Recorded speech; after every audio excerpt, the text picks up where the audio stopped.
Okay, here's a video to go along with a Facebook post I put up earlier today, and it's talking about, my post was actually about a post on the radio talking about whether anyone's going to be buying actual cameras anymore, or if people are just going to be using their phones, their camera phones. And it was the real question of, is the camera dead and it's been replaced by the camera phone? And I think, first of all, this was just a normal radio station, so they weren't really talking about high-end digital SLR photographers, but just the general public. You know, in general, the average person would have a camera. They would buy it from a shop, and it'd be like 100, maybe £200, and they'd use it to take some photos of stuff. But now, pretty much, the point and shoot market has really just, everyone's just like, why would I bother with a point and shoot when I could just get all the functions and features with what I can get on my phone? I would say 5 years ago, not a chance. Phones were pretty gash in terms of taking photos, but now with the quality that you get, granted in good lighting. In fact, you can even get ones with a flash on it. You can do HD video recording. You can do panoramic sweeps. You can do high dynamic range and everything. That's just on what I'm getting on my iPod. It's not even an iPhone. So all those features, including the fact that I can have a pedometer on it, I can have a GPS tracker on it, I can have my music on it, and I can call people via Skype on it. This and it's incredibly light and incredibly small, and it even clips on to my clothes. Is a big winner for me, and so I put that up on Facebook. Had a couple of people reply to that, and I'll just go over some of the things there. So Ben's definitely just saying, look, it's the convenience. Again, it's not about, a lot of the time it's not about having the best image quality. It's about just having a camera there which you can just go bing, bong, on, take a photo. That's sometimes far more important than having a camera in your bag, take it out, turn it on, wait for the lens to come out, and then, most of the times you've got this right in your hand.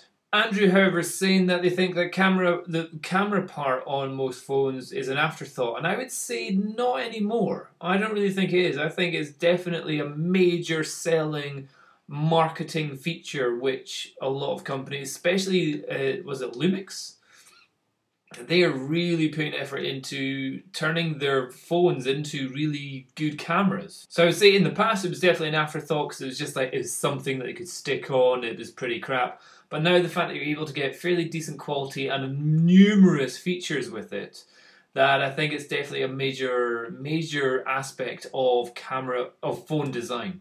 Marcus puts a good comment here saying, look at what the kind of tourists in your town actually carry.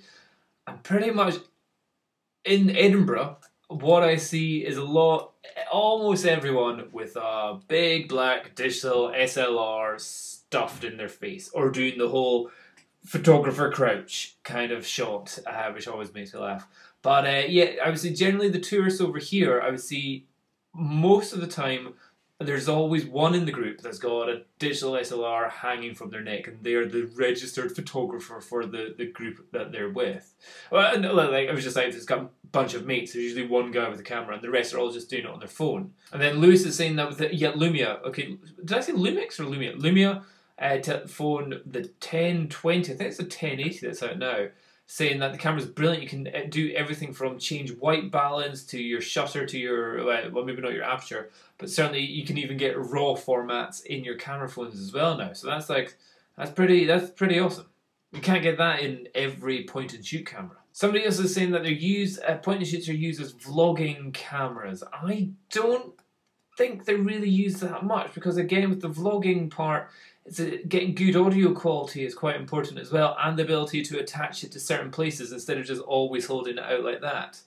The other thing is, when vlogging, if you're holding it out like that, you need as wide a lens as possible, which you get. And very few point-and-shoot cameras have any decent sort of wide-angleness, apart from, if you're going for like the GoPro, that's obviously super wide. But in general, I don't know if point-and-shoots are really getting used that much for vlogging in any way. Okay, Alex comes up with a great bunch here. He's just saying that there's a bunch of benefits over them. Where is it? So optical zoom, very good point. However, some of the new ones are coming out with optical zoom. Stabilization, again, that's a good one. Again, but I think a couple of phones are bringing out stabilized lenses as well. Again, I think the Lumia is really rocking on that. Better sensors, that can be debatable. And lenses, waterproofing and shock resistant. That's definitely something good, especially if you are thinking you're going to be outside in terrible weather. Then those are definitely two factors which I think would be good things to have on your camera that you wouldn't necessarily want to be having on your phone. The other thing is potentially not separating the battery life. I don't quite know the term I should be using there, but the fact that if I'm using my phone and I'm using it for taking photos while I'm on a nice walk, I then may have no battery to call an ambulance if I fall down and break my ankle in the last kind of mile of a hill walk.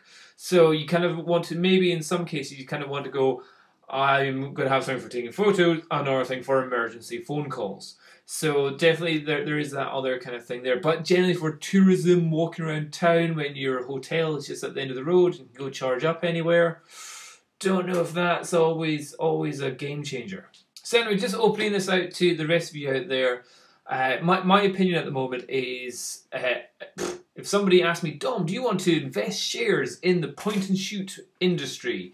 I'd be like, not a chance. I would rather throw my money in a toilet. I think that may have more chance of suddenly coming back with more money than if I threw it into the point and shoot camera market at the moment. If somebody asked me to put money into the camera phone market, on the other hand, I'd be like, yeah, what's the next invention? Especially if they're like, I still laugh heartily at the idea of Lytro trying to bring out their cube camera thingamabob, which didn't take photos but took light rays and whatever it was. However, it's maybe some of the functionality of that, bringing that into camera phones, may be pretty cool. And I'm sure I saw something else where there's a new kind of laser thing that you can buy where you can pretty much scan anything, whether it be a piece of food or a flower, and it can come back with the information of how old that food is, or whether it's beef, or whether it's pork, or whether it's a flower, or how old the flower is, or if the flower needs more water and stuff like that. I can't remember what that thing was, but it was a bit of a recent kind of, here's a cool thing that can, was it spectral analyzer or something? It could tell pretty much anything, which is pretty cool. So I imagine that coming soon to the camera phone as well, because then you've got your internet connectivity to your phone, so you can just go, I've just ordered a burger, I can just scan it and go, there's half horse in this. I'm not happy with that. So I think that may be coming in the near future as well. But I definitely think, in terms of maybe tourists going around, it's the one guy in the group with the big ass camera and everyone else with the camera phone. That's my opinion at the moment. What's yours? Let me know. Cheers. Bye bye.